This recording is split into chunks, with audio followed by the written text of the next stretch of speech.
A lot of y'all don't understand. You're not even the one they love. You're just where they dump what they hate about themselves. You're their emotional basement. I just want you to understand the situation. They don't bring their joy to you. Ain't never did. They bring their mess, their guilt, their grief, their leftover chaos from every fight they don't fix. And you just sit there quiet thinking that you're mature. But I want you to understand that ain't never been maturity. You're containment. You're not the person they share life with. You're just where they go when life gets too loud. You're where they hide themselves because you don't challenge them. I just want you to understand the situation. Because if someone only comes to you when they're in pieces, you're not their piece. You're their disposal system. Every time they fall apart, you swallow your pain to stabilize theirs. Is that even equality? Is that even equity in the situation? Every time they blame the world, you turned into a therapist they didn't pay. You called it love, but really you just didn't want to lose them. You became safe for their self-abandonment. You translated disrespect into trauma responses. You watched yourself disappear, and guess what you called it? Empathy. You say you were there for them.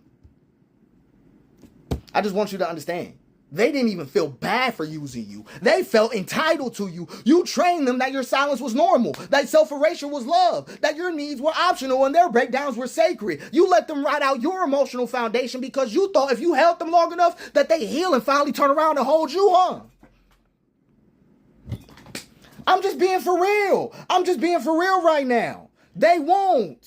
Not even because they're evil, but because they've never had to. You make their guilt feel safe. You made their chaos feel held. And now that's what they think you are.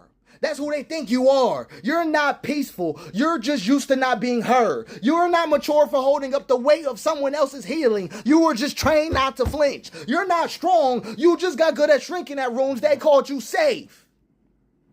I just want you to understand. I just want you to understand what's going on, because when you finally speak up after all this exhaustion, after all this pain, when you finally cry, well, guess what's going to happen? Guess what's going to happen when you say I matter too?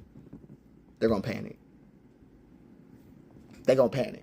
Not because they didn't know, but because they'll finally lose their emotional storage space. Because you weren't the partner, you were the container, and now that container's leaking. So they didn't choose you for who you are. You were selected for what you wouldn't do. You wouldn't challenge. You wouldn't speak. You wouldn't leave. And now you're not even just quiet. You're watching. You're watching how quickly people who loved your calm call you difficult the moment you speak with clarity.